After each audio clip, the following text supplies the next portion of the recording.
성막을 하나님께서 50장을 할애해서 기록했다고 말씀드리지 않습니까? 그러니까 왜 하나님께서 성막을 만드셨는가? 우리가 알고 있는 것처럼 여러분, 하나님은 우리가 이 땅에 살지만 하늘의 것을 보며 살기를 원하시는 줄로 믿습니다. 우리의 삶의 생각이나 우리의 모든 가치관이 위의 것을 보라는 거예요. 여러분, 위의 쌀을 보면 아무것도 아니라는 거죠. 우리가 일어나고 있는 일상의 모든 역사나 우리 개인의 문제도 위에서 보면 아무것도 아니라는 거예요. 여러분, 우리가 잘 알고 있는 사도 바울이 다메섹 도상에서 예수를 경험하지 않습니까? 그리고 아라비아 강야를 가서 3년을 거기서 거합니다. 그때 그가 하늘의 3000층을 경험을 해요. 그러니까 하나님이 계신 공간이죠. 천국을 갔다 왔는데, 여러분, 사도 바울이 천국을 경험하고 이 땅에 와보니까, 아니 천국에서 밑에를 보니까 아무것도 아니더라는 거예요. 그래서 바울이 말하기를 자기가 가지고 있는 모든 것을 배설물로 여겼다, 그렇게 고백합니다. 여러분, 사도 바울이 가진 것이 없어서 그런 게 말하는 것이 아니라 그는 로마 시민권자였습니다. 그는 배운 것도 많았습니다. 그리고 명예도 있었습니다. 사내들인 공회원이라고 하는 절대적인 권력을 가지고 있음에도 불구하고 그 위의 쌀을 보니까 아무것도 아니라는 거예요. 여러분, 저와 여러분 이 땅의 삶을 살아가면서 이 땅의 것에 집중하지 마시고 위의 것에 집중하는 그런 은혜가 있기를 축복합니다. 여러분, 이 땅에 두 종류의 사람이 있지 않습니까? 성경에서는 이 땅의 사람을 두 종류의 사람으로 구분합니다. 물론 예수 믿는 사람과 믿지 않는 사람을 구분해요. 여러분, 저와 여러분은 예수를 믿어 주의 자녀가 된 줄로 믿습니다. 여러분, 성경은 또 예수 믿는 사람 가운데서도 두 부류로 구분합니다. 성막에 보면 두 가지 공간이 있어요. 예수를 통해 성문을 열고 들어왔는데 그 안에 보니까 뜰이 있고요. 그리고 그 안에 보니까 성소가 있어요. 여러분, 오늘도 예수를 믿는 사람들 가운데 뜰에만 머무는 사람들이 있습니다. 뜰에 와서 자신의 죄를 고백하고 다시 예수를 잘 믿겠다고 고백하지만 다시 세상으로 나아가서 다시 세상과 똑같은 삶을 살아가는, 반복된 삶을 살아가는 그런 뜰에 머무는 성도들이 있다는, 사람들이 있다는 거죠. 그러나 어떤 사람은요, 성소 안으로 들어가는 사람이 있다 합니다. 여러분, 저와 여러분은 뜰에만 왔다 갔다 하는 자가 아니라 성소 안에 들어가는, 그래서 성소 안에서 주님을 경험하고 그분과 인격적인 관계를 통해서 신앙 안에서 바른 삶을 살아내는 믿음의 사람들 되기를 주님의 이름으로 축복합니다. 여러분, 성소 안에는 등불이 없습니다. 성막으로 잠깐 보면, 그림을 잠깐 볼게요. 이게 보니까 성소 안에가 완전히 막혀 있어요. 천장 위에 4가지 겹으로 어떤 자연의 빛도 들어오지 못하도록 다 휘장을 막아놨습니다. 그래서 성소 안에는 아주 어두워요. 그러나 성소를 지나 지성소를 들어가면 하나님의 영광의 빛이 있거든요. 지성소에는 하나님의 세키나 영광의 빛이 있기 때문에 빛이 필요가 없습니다. 그러나 성소에는 어둡기 때문에 불이 필요해요. 그래서 그 불을 밝히기 위해서 하나님께서 모세에게 등잔대를 만들라, 그렇게 명령을 하셨습니다. 오늘 우리가 읽었던 본문이 그 내용인데요. 스크린 잠깐 보면 여러분 31절을 보니까 이 등잔대의 재료가 뭔가 보니까 이제 순금이에요. 우리 지난 2주에 걸쳐서 살펴봤던 벗개 또 떡상은 조각목으로 만들어서 금을 입혔지 않습니까? 그런데 등잔대는 조각목으로 만들어서 금을 입힌 것이 아니라 순금으로 만들었다는 거예요. 순금으로.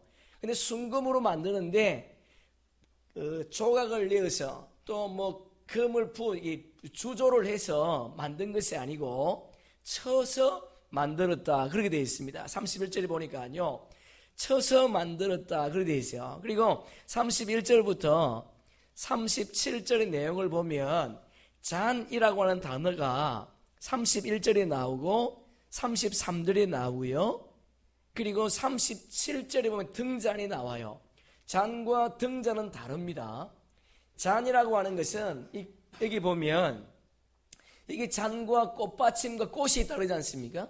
그러니까 꽃을, 살구꽃을 좀 아름답게 보이기 위한 장식이라 그렇게 생각하시면 됩니다. 그러니까 맨 먼저 이 줄기를 만드는 거예요. 받침으로부터 이 모두가 다 한 줄기에서부터 6줄기가 나가게 되어 있습니다. 6줄기가 나가는데 여기 보면 이 한 줄기에서는 살구꽃 모양이 4개가 있어요. 가운데에는. 그런데 양옆에는 요 살구꽃이 3개가 있습니다. 그리고 그 위에 등잔이 7개가 있는 거예요. 여기 보면 몇 절인가? 이 33절에 보면 나온 가지 6을 갖게 하라 그렇게 되어 있지 않습니까? 높이도 같이 하라 그런 말이에요. 그러니까 근원이 어딘가 하면 이 가지에서부터 다 쳐서 다 이렇게 나온 거예요. 조각을 만들어서 붙인 것이 아니라는 겁니다. 한 줄기에서 6줄기가 나온 거예요. 그리고 여러분 38절 보면 불집게가 나오고요. 불똥 그릇도 나옵니다. 근데 그것도 순금으로 만들래요. 호롱포를 기억하시면 돼요. 요 위에 기름을 붓는데 요 위에 심지가 있거든요. 심지가 있는데 끓음이 생기면 불집게로 그 심지를 자르는 겁니다. 아니면 심지가 너무 짧으면 심지를 끌어올리는 거예요. 그러니까 불집게는 심지를 자르고 심지를 끌어올리는 역할을 합니다. 그리고 불똥 그릇은 뭐냐 하면 자른 심지를 그 불똥 그릇에 담는 거예요. 근데 이 모든 것도 순금으로 만들라 그렇게 되어 있어요. 39절 함께 읽습니다. 등잔대와 이 모든 기구를 순금 한 달란트로 만들되, 여러분 다른 구조들은 하나님께서 크기를 정해주셨는데 여기는 크기를 정해주지 않았습니다. 또 다른 구조들은 금이 얼만큼 들어갔는가에 대해서 말씀을 하지 않는데 여기는 금 한 달란트라고 하는 중량이 기록이 되어 있어요.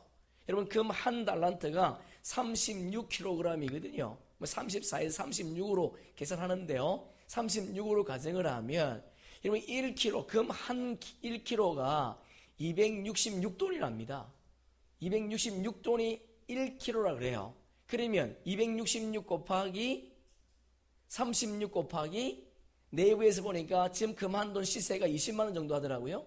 계산해 보니까 19만 1,520만 원 정도 들어갔다는 거예요. 여러분 대단하지 않습니까? 이 금 하나, 이 등잔대 하나가 그냥 재료비만 약 19만 원 정도 예산 19만 원 정도가 들어갔다 그래요. 여러분 성막 전체가 금덩어리지 않습니까? 우리는 대단한 존재인 줄로 믿습니다. 할렐루야. 여러분 우리에게 겉은 별 볼일 없지만 우리의 속은 금덩어리지 않습니까? 우리가 성소니까요. 우리가 귀한 존재임을 다시 한번 기억하기를 축복합니다. 그리고 40절에 보면 너는 삼과 이 산에서 내게 보인 양식대로 할지니라 그렇게 되어 있어요. 여러분 모세에게 이것을 보여주면서 이 모양 이대로 만들라는 거예요. 여러분 모세가 얼마나 충격적이겠습니까? 이것을 그냥 이렇게 주조해서 만든 것도 아니고 조각을 내어서 만든 것도 아니고 한 가지에 쳐서 6가지를 내고 똑같은 모양으로 만들려고 하니까 얼마나 당황이 되겠습니까? 그런데 성경에 보니까요 하나님께서 이것을 만들 사람도 이미 준비해 놨습니다. 하나님은 어떤 일을 할 때에 그냥 일하지 않습니다. 하나님은 노아의 방주를 만들 때에도 그 만들 사람에게 설계도를 주고 만들 사람을 예비했던 것처럼, 그리고 예루살렘 성전도 하나님께서 제물을 주시고 만들 사람을 예비했던 것처럼 여기 성막도요 하나님께서 만들 사람을 예비해 놨다는 거예요.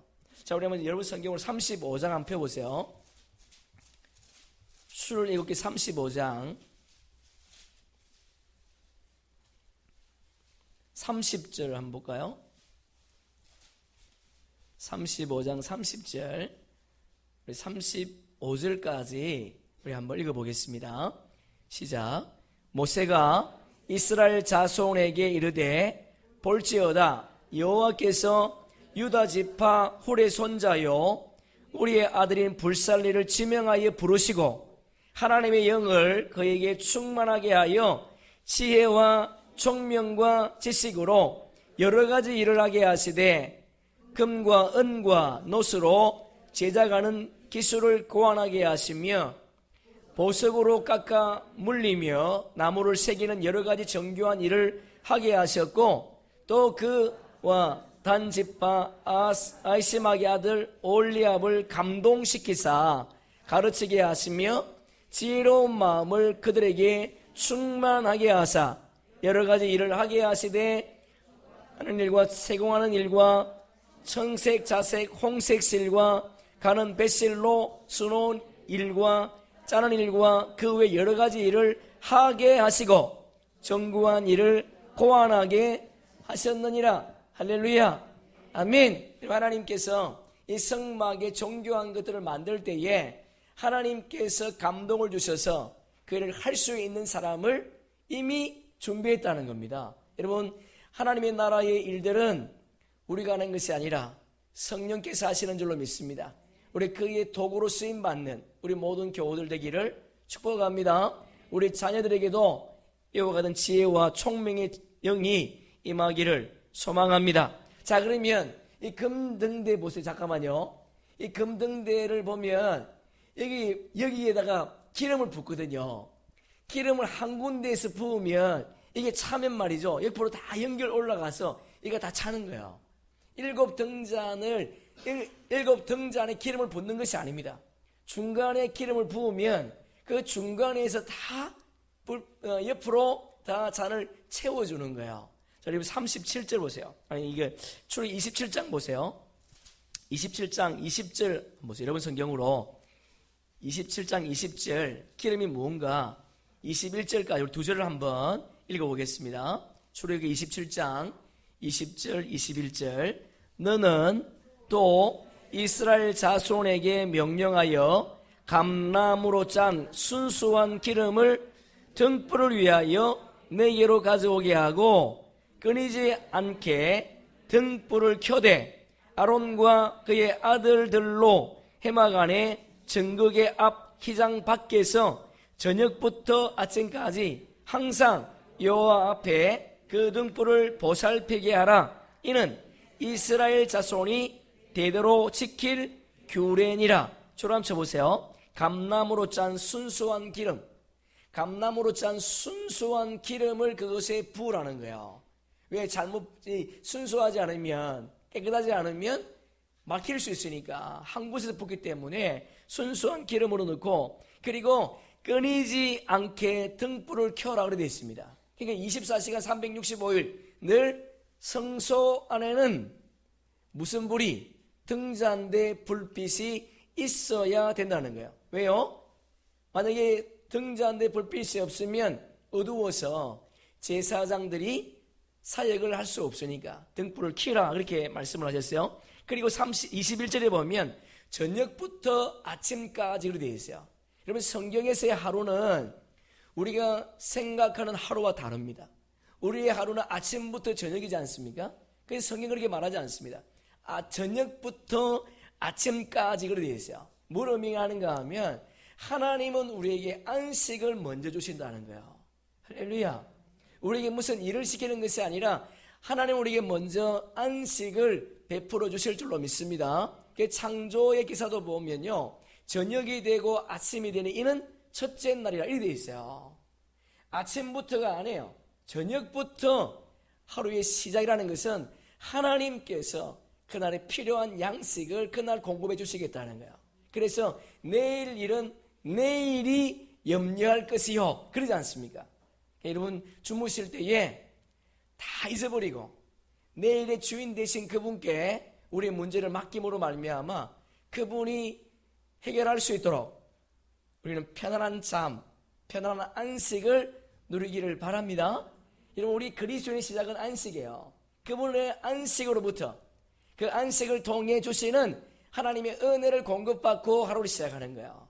그래서 하나님의 안식은 무슨 뜻이라고 말씀드렸는가 하면, 하나님의 안식은요, 다시 나아가서 일하는 것이 아니에요. 8일째 나아가서 일하는 것이 아니라 그분이 이 땅을 완벽하게 창조했다는 거예요. 그 완벽한 창조 가운데 우리도 포함된 줄로 믿습니다.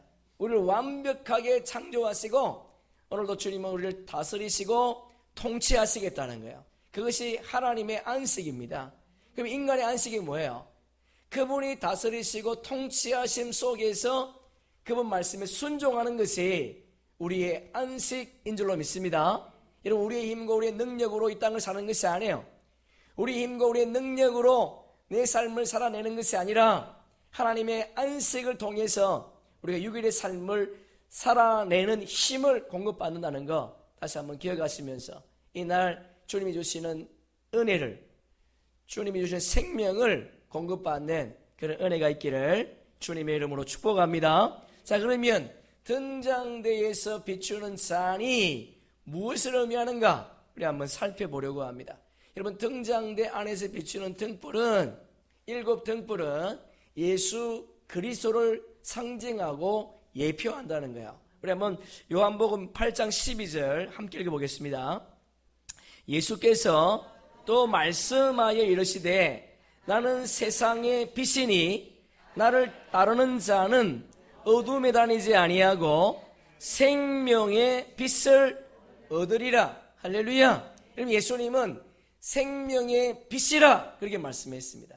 그분이 생명의 빛이랍니다. 그런데 그분을 따르는 자는 어둠에 다니지 않는다는 거예요. 그렇다면 그분을 따르지 않는 사람은요, 어둠 속에 있다는 겁니다. 어둠의 지배 아래에 있다는 거예요. 그래서 성경에 보니까 어둠을 2가지로 특징으로 소개하는데 첫째 어둠이 뭐냐 하면 죽음이라는 거예요. 여러분, 죽음은 어둠인 줄로 믿습니다. 칠흑 같은 어둠이 죽음이에요. 여러분, 죽음이라고 하는 것은 우리에게 슬픔을 갖다 주지 않습니까? 그러나 이 죽음 앞에 어느 인간도 피할 수 없다는 거예요.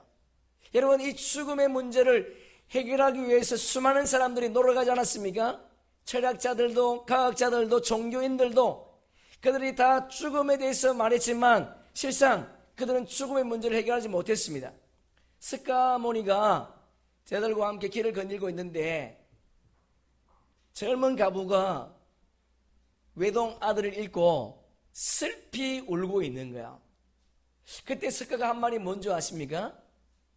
이 땅에 태어난 모든 사람은 죽는다는 거예요. 아무리 복된 관계고 아름다운 관계를 할지라도 이별의 슬픔은 있다라고 말했습니다. 그런데 이 내용이요, 누가복음 7장에 똑같이 기록되어 있습니다. 예수님께서도 나인성을 거닐고 있지 않습니까? 그때에 나인성의 한 가부가 외동 아들을 잃고 장례 행렬에서 슬피 울고 있을 때에 예수님께서 가던 행렬을 멈추게 하시고 그리고 그 간을 향해서 청년아 일어나라. 할렐루야. 소년아 일어나라. 나사로야 일어나라. 죽었던 나사로 썩은 냄새나는 그가 살아서 일어난 줄로 믿습니다. 여러분, 죽음을 해결할 수 있는 분은 오직 예수 그리스도 한 분밖에 없는 줄로 믿습니다. 여러분, 그분이 우리에게 영원한 어두움을 해결하기 위해서 이 땅에 오셨다는 거예요. 예수 믿는 우리에게는 죽음이 없습니다. 우리는 잠깐 자는 거예요. 일어나면 하나님의 나라인 줄로 믿습니다. 여러분, 죽음이 없어요. 하나님은 가장 어둠을 해결해 주었습니다. 그래서 나와 함께 따르는 자는 어둠이 있지 아니할 것이라 그분이 선포했습니다. 여러분, 두 번째 어둠이 뭐냐? 죄입니다. 죄. 아담의 범죄로 말미암아 죄가 이 땅에 들어왔다는 거예요. 여러분, 요즘 공기가 아주 심각하지 않습니까? 저녁에 집에 가는데요, 안개가 꽉 내리는 거예요. 여러분, 안개에 이 미세먼지가 포함되어서 우리의 코를 막습니다.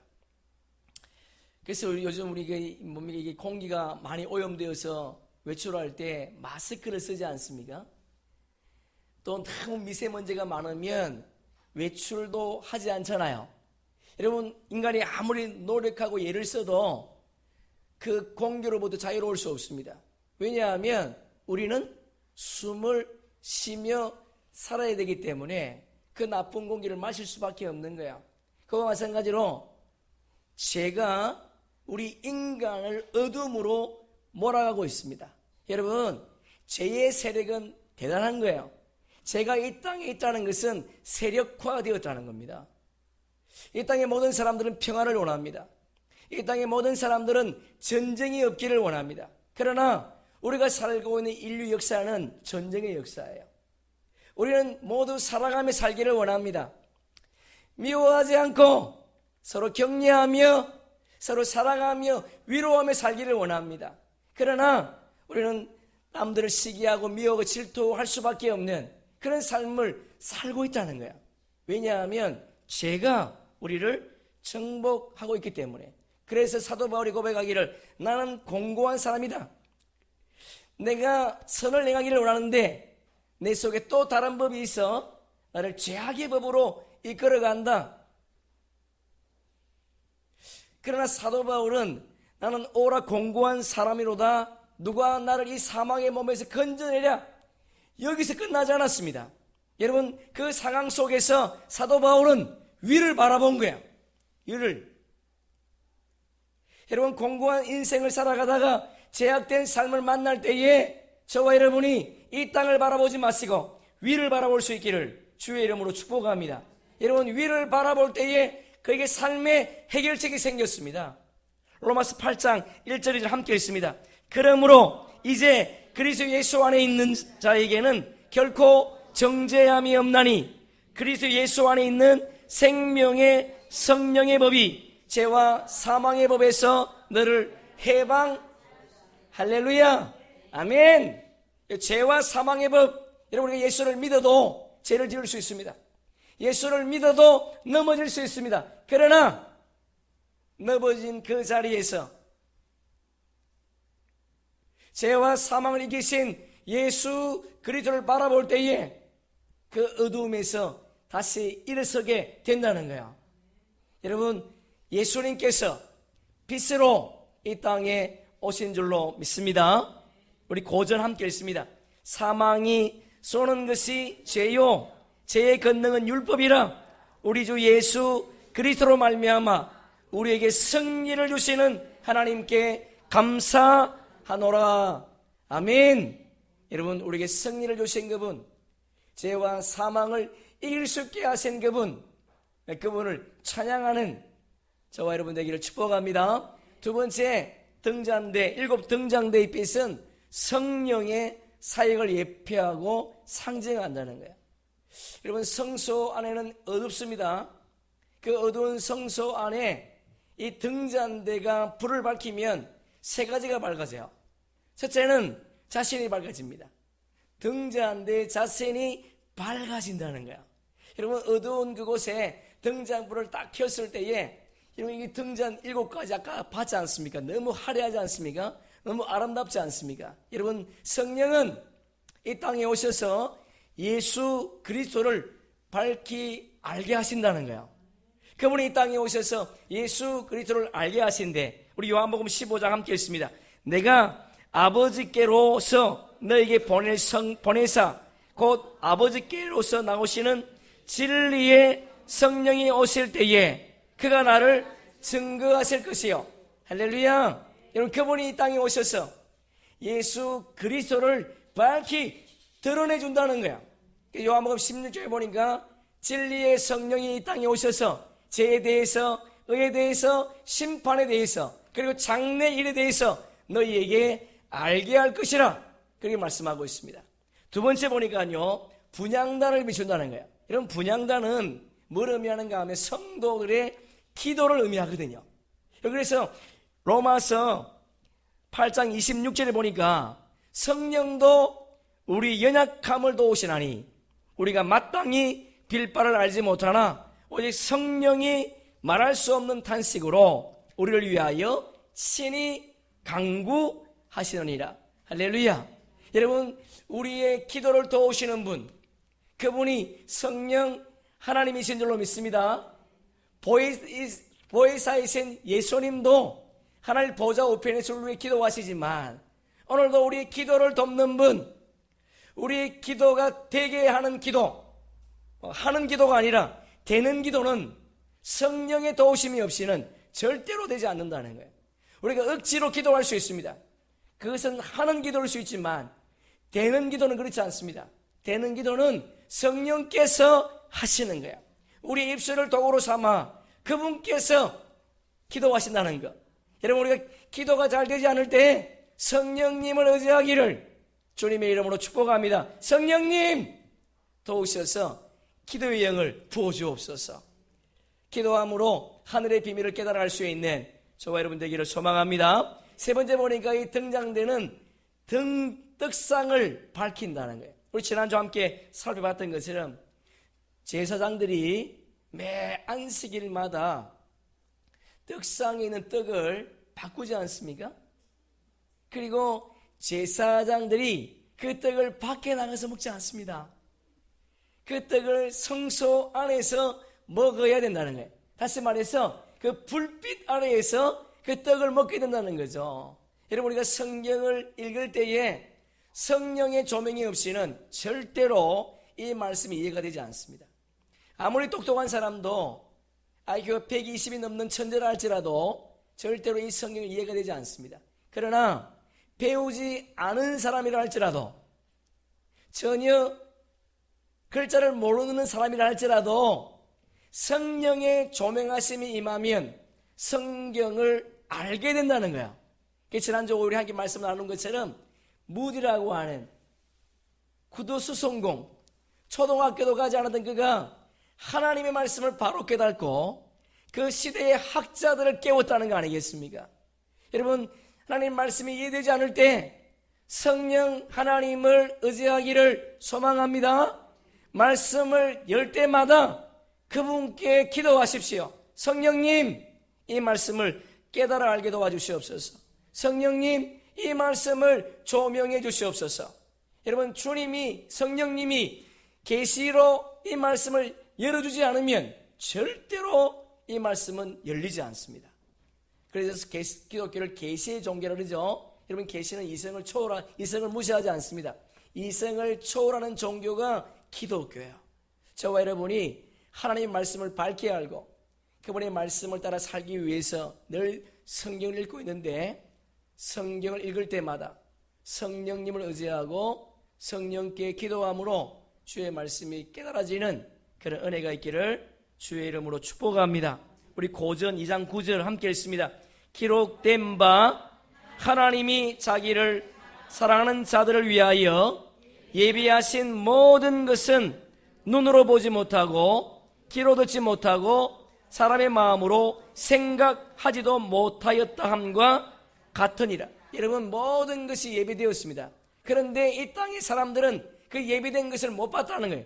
깨달지도 못했다는 겁니다. 그런데 10절 보니까 그러나 오직 하나님이 성령으로 이것을 우리에게 보이셨나니 성령은 모든 것 곧 하나님의 깊은 것이라도 통달하시느니라. 할렐루야, 아멘.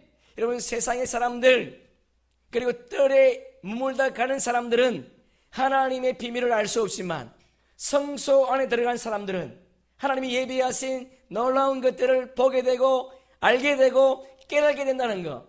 무엇을 통해서? 성령을 통해서 알게 된다는 거예요. 여러분, 사실 우리가 이 땅의 삶을 살아가지만 성령의 은혜를 알지 못하면요, 내가 누군지도 몰라요. 성령의 은혜를 입지 않으면 내가 이 땅에서 왜 사는지도 모릅니다. 더 심각한 것은 성령의 은혜를 깨닫지 못하면 내가 정작 어디로 가야 될지도 모른다는 거예요. 반대로 성령의 은혜를 입으며 내가 어디서 와서 왜 살며 어디로 가는지 분명히 알게 된다는 거죠. 저와 여러분이 이 성령을 의지함으로 내가 이 땅에서 왜 살아야 되는가? 내가 주님 나라 가기 전까지 내가 무엇을 하며 살아야 될 것인가? 다시 한번 깨달아지는 그런 복된 날이 되기를 주님의 이름으로 축복합니다. 마지막 세 번째 보니까 7 등장한 데는 이 땅에 살아가는 그리스도인을 예표하고 상징한다는 거야. 예수님께서 산상수훈에서 너희는 세상의 빛이라 그렇게 명령하셨습니다. 여러분, 그 당시 너희는요, 우리가 생각하는 것만큼 똑똑한 사람들이 아니었습니다.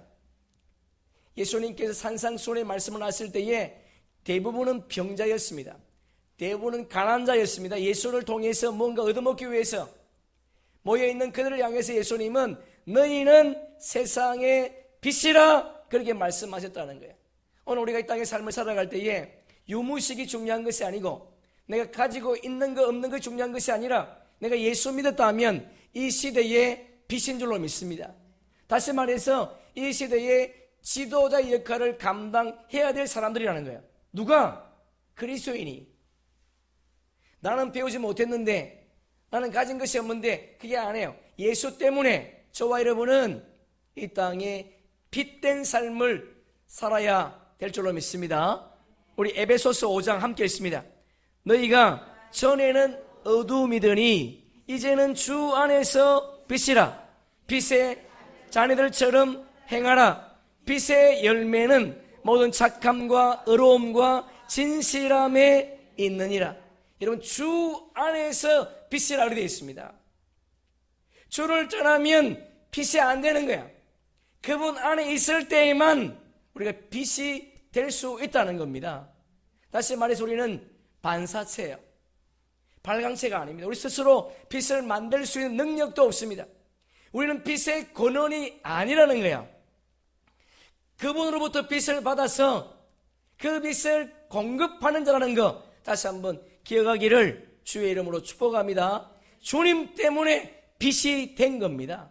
주님 때문에 빛이 나는 것이고 주님을 위해서 빛을 내는 존재예요. 저와 여러분이 이 땅의 삶을 살아갈 때에 주님으로부터 빛을 받고 그리고 그 빛을 공급하는 그런 존재로 주님 앞에 살아가는 그런 은혜가 있기를 축복합니다. 그래서 그 뒤에 보니까 어떤 빛을 발해야 되는가? 모든 착함과 의로움과 진실함이라 그렇게 되어 있어요. 여러분, 빛의 열매는 착함이라네요. 빛의 열매는 의로움이랍니다. 빛의 열매는 진실함이래요. 나의 유익을 위해서, 나의 개인의 어떤 사리사욕을 위해서 그를 살아가는 사람들이 빛이 아니라는 거예요. 나의 일시적인 평안을 위해서 다른 사람들에게 해를 끼치는 그런 사람이 아니라는 거죠. 그래서 예수님께서도 마태복음 5장 16절 보니까 이같이 너희 빛이 사람에게 비치게 하여 그들로 너희 착한 행실을 보고 하늘에 계신 너희 아버지께 영광을 돌리게 하라. 할렐루야. 아멘. 여러분, 우리는 앞장선자입니다. 교회에서 교사로 또 목회자로 또 전도사로 우리가 사역해 나갈 때에 좀 더 믿음의 바른 삶을 살아내어서 다른 사람들에게 본이 되기를 소망합니다. 다른 사람들이 본이 되었으면 좋겠습니다. 그래서 그 사람의 행실을 보고 하나님께 영광을 돌리는, 나도 저 사람처럼 믿어봐야 되겠다. 나의 희생과 나의 헌신이 없이는 절대 착한 행실이 나올 수 없습니다. 여러분, 금등잔대는 쳐서 만들었다고 말씀하셨어요. 친다는 것은 고난이거든요. 고난이 없는 사람은 빛된 삶을 살 수 없다는 거예요. 고난을 통해서 참된 주님을 만나게 된다는 거죠. 우리 인생 속에 그분의 고난이 영광이 되기를 주님의 이름으로 축복합니다. 여러분, 우리는 착한 행실 해야 됩니다. 다른 사람들에게 나누는 사람이 되어야 됩니다. 다른 사람들이 본이 되는 삶을 살아야 되지만 여기서 끝나면 안 돼요. 여기서 멈추는 것은 그리스도인의 바른 삶이 아닙니다. 예수 믿지 않는 사람도 착한 행실을 합니다. 예수 믿지 않는 사람도 나눕니다. 예수 믿지 않는 사람도 자신을 쳐서 다른 사람 희생합니다. 성경은 여기서 멈추기를 말씀하지 않습니다. 여러분, 우리 한번 다니엘서 4장 34절 35절 함께 읽습니다. 내가 지극히 높으신 이에게 감사하며 영생하시는 이를 찬양하고 경배하였나니 그 권세는 영원한 권세요 그 나라는 대대에 이르리로다. 땅의 모든 사람들을 없는 것 같이 여기시며 하늘의 군대에서든지 땅의 사람에게든지 그는 자기 뜻대로 행하시나니 그의 손을 금하든지 혹시 이르기를 내가 무엇을 하느냐고 할 자가 아무도 없도다. 이 위대한 고백을 누가 했는가? 예수 믿는 사람이 한 것이 아닙니다. 이 위대한 고백을 바벨론 왕이었던 느부갓네살 왕이 했다는 거예요. 느부갓네살 왕이 하나님은 위대하다는 거예요. 그분은 지극히 높으신 분이라 그렇게 표현하고 있습니다. 다니엘 6장 함께 했습니다. 그는 살아계시는 하나님이시요 영원히 변하지 않으실 이시며 그의 나라는 멸망하지 아니할 것이요 그의 권세는 무궁할 것이며 그는 구원도 하시며 건져내기도 하시며 하늘에서든지 땅에서든지 이적과 기사를 행하시는 이로다. 할렐루야. 여러분, 페르시아 왕이었던 다리오 왕이 고백한 거예요. 예수 믿는 사람이 아니었습니다. 여러분, 이들이 어떻게 이런 고백을 할 수 있었겠습니까? 우리가 잘 알고 있는 것처럼 다니엘 때문에, 우리가 잘 알고 있는 것처럼 사드락과 메섹과 아벳느고 때문에 그들의 착한 행실을 보고 그들의 의로움을 보고 이방 왕이었던 느부갓네살 왕이, 이방 왕이었던 다리오 왕이 하나님은 구원의 왕이요 그분은 온 땅의 왕이라는 거 고백하고 있는 거예요. 만약에 다니엘이 자기가 믿는 하나님을 전하지 않았다면 어떻게 이렇게 고백할 수 있겠습니까? 여러분, 우리가 이 땅의 삶을 살아갈 때에 옳은 행실 중요하지만 한 걸음 더 나아가 우리가 믿고 있는 예수 그리스도의 복음을 전해야 될 줄로 믿습니다. 예수 그리스도의 복음을 듣지 못하면 그들이 영원한 죽음 속에, 영원한 죄악 가운데 멸망할 수밖에 없다는 거예요. 우리 옳은 행실을 통해서 그 사람들에게 조그만 이익은 줄 수 있지만 복음을 전한다면 참된 유익이 그들에게 돌아가게 될 줄로 믿습니다. 우리가 믿고 있는 이 예수 그리스도, 우리 참된 행실도 중요하지만 영원한 생명 되신 그분, 죄와 사망을 이기신 예수 그리스도를 전하는 저와 여러분 되기를 주님의 이름으로 축복합니다. 아멘. 예, 말씀을 정리하겠습니다. 여러분, 어두운 세상에서 가장 필요한 것이 있다면 무엇이겠습니까? 어두운 세상에서 가장 필요한 것이 있다면 빛인 줄로 믿습니다. 빛에도요, 여러 종류가 있습니다. 한 가지 빛만 있는 것이 아니에요. 이 땅의 빛은 물리적인 빛도 있습니다. 어두울 때에 물리적인 빛이 없다면 좌우를 분간할 수가 없습니다. 내 앞에 낭떠러지가 있어도 분간할 수 없는 거예요. 이 세상에 물리적인 빛도 있습니다. 또한 이 세상에는 이성의 빛도 있습니다. 이성의 빛이 없다면 무엇이 옳고 무엇이 그런지 우리가 몰라요. 이성의 빛이 있기 때문에 이것이 옳고 그런지 알 수 있습니다. 또한 이 시대, 이 세상에는 도덕적인 빛도 있습니다. 도덕적인 빛이 없다면 어떤 것이 바른 삶인지 바른 삶이 아닌지 모릅니다. 도덕적인 빛이 있기 때문에 이것은 옳은 삶이요, 이것은 그런 삶이다 분간할 수 있는 거야. 여러분, 이 세상에 또 하나의 빛이 있습니다. 영원한 생명의 빛이 있다는 거야. 여러분, 그 영원한 생명의 빛, 우리에게 영원한 영생을 주는 생명의 빛은 오직 예수 그리스도밖에 없다는 거, 여러분 꼭 기억할 수 있기를 주님의 이름으로 축복합니다. 우리가 이 땅에서 옳은 행실할 수 있습니다. 그러나 더 중요한 것은 우리가 정말 그분을 믿고 천국과 지옥을 알고 있다면 그 천국과 지옥을 전해야 될 줄로 믿습니다. 우리가 천국과 지옥 복음을 전하지 않는다는 것은 예수를 믿지 않는다는 거예요. 다른 말로 하면 내가 그리스도인이 아니라는 겁니다. 세상의 모든 사람들, 어떤 사람들은 우리보다 더 옳은 삶을 살아내는 사람들이 있습니다. 그러나 그들에게는 복음이 없습니다. 여러분, 우리가 이 땅의 삶을 살아갈 때에 남들에게 선한 일을 행하는 것 조금의 유익이 될 수 있지만, 그러나 정말 유익될 수 있는 것은 예수 그리스도의 참된 빛을 전하는 것이 그들에게 참된 위기임을 기억하시고, 그 예수 그리스도를 전하는 저와 여러분 되기를 주님의 이름으로 축복합니다. 여러분, 두 번째 등장된 빛은 성령 하나님을 의미합니다. 여러분, 그분이 오셨기 때문에 우리가 2000년 전 보지 않았던 그분을 만난 거예요. 2000년 전 십자가에서 물과 피를 흘렸던 그분을 우리는 눈으로 본 겁니다. 그리고 내 마음속에 그분이 임한 거예요. 여러분, 어떻게 우리가 그분을 이해할 수 있겠습니까? 그분이 내 속에 오셨기 때문에, 성령 하나님께서 내 속에 오셔서 나와 함께 하심으로 말미암아 2000년 전에 있었던 그 사건이 역사가 된 거예요. 현실이 된 겁니다. 그 성령 하나님이 오늘도 우리와 함께하고 있다는 것, 그분과 동행하면서 이 땅의 문제가 아니라 저 하늘의 문제를 바라보는 은혜가 있기를 축복합니다. 하늘에서 이 땅을 바라봤던 사도 바울이 나의 모든 것을 배설물로 여겼다 고백했던 그 고백이 우리 교우들의 고백이 되기를 소망합니다.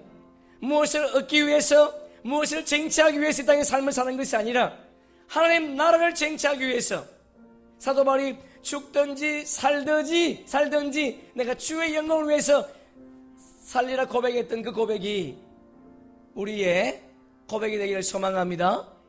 마지막 세 번째, 그 빛은 오늘도 우리를 통해서 이 땅에 비춰줘야 돼요. 여러분, 오늘도 이 빛이 우리를 통해서 비춰줘야 됩니다.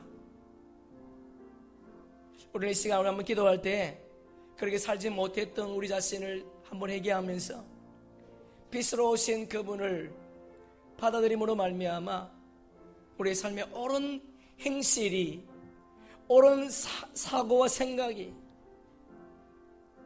옳은 도덕과 윤리관이 우리의 삶에 생겨나기를 소망합니다. 내 개인의 유익이 아니라 공동체의 유익을 위해서, 내 개인의 유익이 아니라 한 가정의 유익을 위해서, 내 개인의 유익이 아니라 이 사회의 유익을 위해서 내가 살리라고 하는 그런 선한 영향력이 우리에게 나타나기를 주님의 이름으로 축복합니다. 그렇다 여러분, 우리가 이 땅에서 빛된 삶을 살고 있다는 것을 무엇으로 증명할 수 있는가? 사도 요한은 이렇게 말하고 있습니다. 그가 빛 가운데 계신 것 같이 우리도 빛 가운데 행하면 우리가 서로 사귐이 있고 그 아들 예수의 피가 우리를 모든 죄에서 깨끗하게 하실 것이요.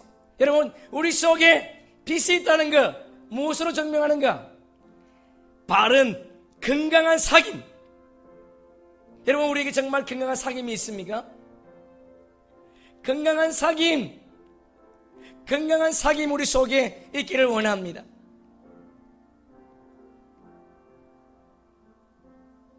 우리의 삶 가운데 다시 한번 이 건강한 사귐을 통해서 예수를 바로 알지 못하는 자들에게 예수의 복음을 전하리라, 그런 마음을 가지고 한 주간도 승리하는 저와 여러분 되기를 축복합니다.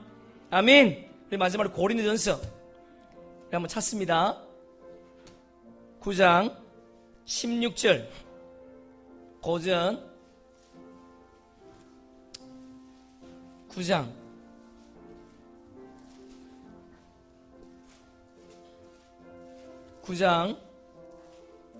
16절 함께 읽습니다. 내가 복음을 전할지라도 자랑할 것이 없음은 내가 부득불 할 일임이라. 만일 복음을 전하지 않으면 내게 화가 있을 것이다. 여러분, 이 화가 뭐예요? 구원을 잃는다는 겁니까? 내가 복음을 전하지 않으면 내가 구원을 잃어버린다. 그게 아닌데 여러분, 그 뒤에 9장 27절 보세요. 9장 27절 함께 읽습니다. 내가 내 몸을 쳐 복종하게 하면 내가 남에게 전파한 후에 자신이 도리어 버림을 당할까 두려워함이로다. 자신의 몸을 쳐서 피멍이 될 정도로 자신을 쳤는데 왜 복종하는가? 구원을 잃을까 봐입니까? 구원을 잃어버릴까가 아니에요, 여러분. 사도 바울이 왜 복음을 전했는가? 왜 자신의 몸을 쳐서 복종했는가? 그 이유는 딱 한 가지였습니다. 26절 보세요. 24절 함께 있습니다. 운동장에서 다름질하는 자들이 다 달아날지라도 오직 상을 얻는 사람은 한 사람인 줄 너희가 알지 못하느냐. 너희도 상을 얻도록 이와 같이 다름질하라. 할렐루야. 아멘. 사도 바울이 복음 전한 이유가 뭐예요?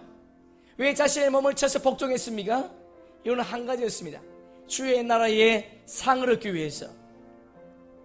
여러분, 하나님 나라에 우리 시선을 고정하고 그리고 주님 나라의 상급을 바라보면서 이 혼탁한 세상, 정말 어둠이 덮고 있는, 죽음과 죄가 덮고 있는 이 어두운 세상 속에 하늘의 관심을 가지고 남은 때를 살아가는 저와 여러분 되기를 축복합니다.